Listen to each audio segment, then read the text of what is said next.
do you know that a song is a single? Well, this is the first time I've ever really done singles for an album. Right. So I didn't. The song I thought was sort of would be a really good radio song. I don't think anyone else did. Other people thought the first song was, and I thought the first song that starts the record is really good, but I thought it might be too long. Yeah. And the second song actually has like this 2-minute intro, has this banjo intro. Okay. And then all of a sudden it changes direction and it's a different song.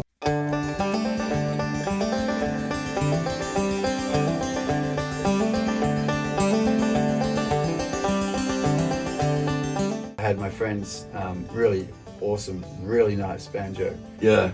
If such a thing exists. And I had it in the back of my car and I stopped at the shop to go in. I think I was getting a sausage roll or something. Yeah. And when I came back, the window was smashed.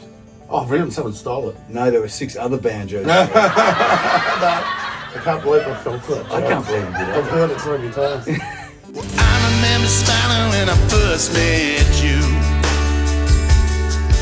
I was kind of in love, what else could I do? It's a funny thing, isn't it? You rehearse things, you're like, how does this go? And then you get it. Yeah. And then if you just stick with it, it's sort of, you're going to kill it. You're sort of bore it to death. Well, you spend time in the rehearsal room with your band, and then by the time you play it, you know, even if you're nervous or anxious as a person, you can generally get through the song because of muscle memory. Yeah. The crowd comes out and watches you perform that song that the band knows inside out. The solos are exactly as intended per the record. Yeah. And everyone goes, wow, that's so incredible. Mm. You're amazing pulling that solo off. But they've only seen it once, haven't they? They've only seen it that one time. But if you're up there and you're telling a story and you stop and you talk to some dude and yeah, I mean, that's beautiful. It's different every time.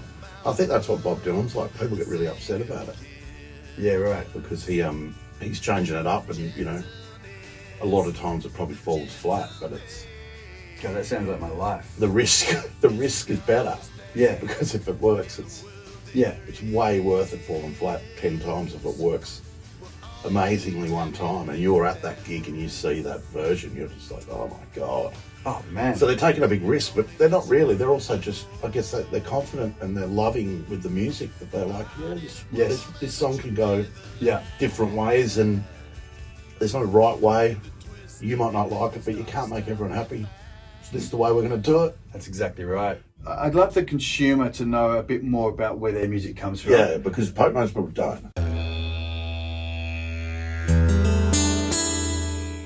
No, and it's almost like when we learnt about where food comes from and processed food. In the Same 50s. thing. Same with music. I think it is a good idea to be, you can, musicians know all this stuff, but the punter doesn't know about it. Yeah. So it's a good idea to try to to some extent to bridge that gap. Yeah. I think it's the same with sometimes you'll get people, the punter will sort of go, well, you musicians are kind of, you're all full of yourselves and you get up on stage and you do all this stuff and, really you need to be brought down a peg or two. And the musicians are like... We're the last people. Every musician I know, we're all very sensitive. That's why we are musicians. Often we have days where we think we just suck. Yeah. And the only thing that's getting you on that stage is the love of this music and an insanely strong drive. Yeah. Otherwise, you wouldn't do it. And there are some people, as you probably know yourself, who are great musicians who don't get up on stage. They don't put stuff out because that part of it is too much for them. It's very revealing. There's many things going on. I stop songs. Like I've sometimes just been so nervous, I've literally just had a bite of my banana or something. And what it does is that the audience are aroused by it, and they're actually like, fuck, this is pretty cool actually. And they're part of it as well. Like you don't need the applause to make your ego. You want them to be part of it. Absolutely. It's so passive to watch a band, unless you're dancing or whatever. Yeah. But you want them to be as involved as possible. So we'll make this noise, you bring the noise back, we'll give it back. Yeah. Your energy will keep going. They're great shows. It's not because you're there going, they love me. Yeah. Because like you say, most musicians that feel like they're just getting away with it. And they're just going like, God, Oh, the thing I said to Sabrina, who's doing this with me the other day, I put up a short and I say to her, you're a great partner for this project because you're an amazing singer. And she goes, yeah, oh, okay. And that's the thing, it's like, we can't just go, thank you. Yeah. You know, well, sometimes we can, Yeah. but it's hard. Whereas if I go into your pizza shop that you just opened, like, you're going to do your very best to try and tell me. the best pizzas in town, yeah. Exactly. And Yeah. so, Whereas why most do we find it musicians so go, hard? you're a great singer, and you go, no, I'm not as good as, and you can think of 100 better, you know.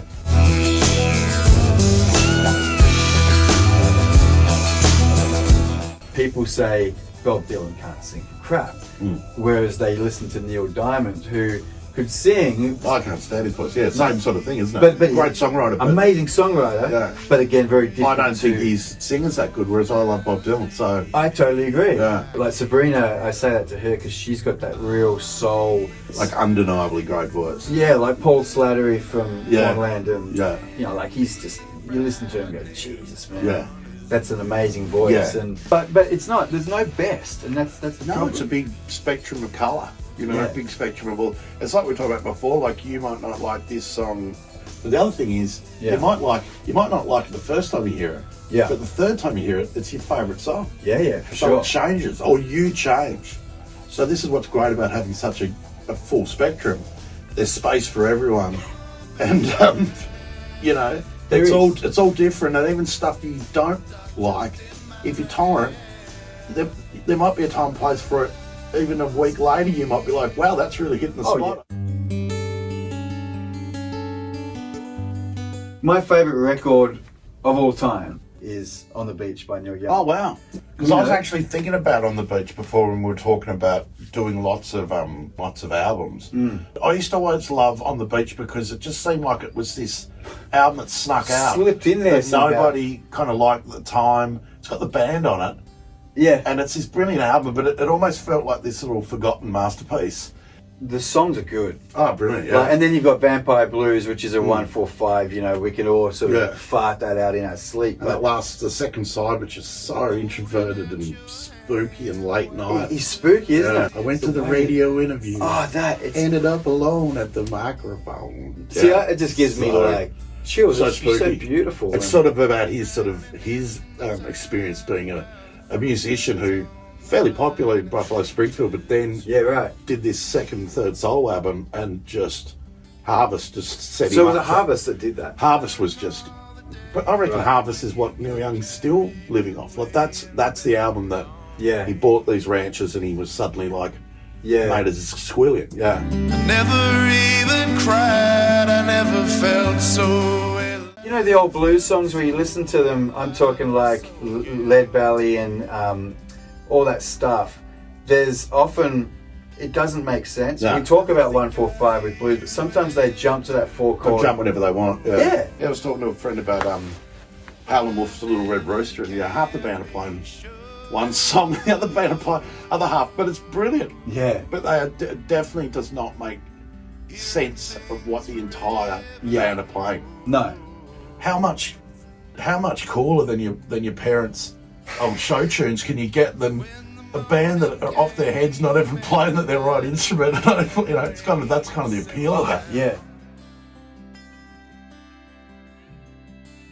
We owe so much. This is where pop and everything has come from. Yeah. You know, I don't think that Elvis necessarily like appropriated. I don't believe that, but I believe that the Colonel probably did, and Sam Phillips maybe did to a point. I think Elvis did. Well, he did practically, but I think his He loved that intentions music. were he loved it. Yeah, I don't think he So is it just an was sitting back there inspiration going, thing? you know, like the Colonel was. I think we all appropriate what we Yeah, correct. love. Yeah, And this, I used to get that when I was younger, and I still get it a bit now. And I love the blues, and people sort of just go, "You can't love the blues. You're white." It's true that the original blues singers were ripped off, big time. but they were ripped off so badly that they were actually happy that these bands. Oh, gracious. Well, they were actually like, well, we're getting ripped off so much more than you even know, that this is actually helping us Yeah. get more work. The problem is not making any money. The problem isn't with the musicians. People go like, oh, Led Zeppelin, ripped off these blues guys. It's like Ripped the off blues, Memphis the blues guys or girls weren't that upset. They were just like, well, actually, it probably got us more gigs. The problem is we should have just been given money for Yeah. our songs. Yeah. Anyway, it's not the appropriation because, you know, what blues person wrote the song themselves? It came from somewhere else. They're ripping off someone else. I think the greatest blues lyric would probably be Matchbox by Blind Lemon, where he's technically saying everything I own I can fit into a matchbox. Yeah. Like that's pretty awesome. Now I think I hear you at the door, but I never can be sure.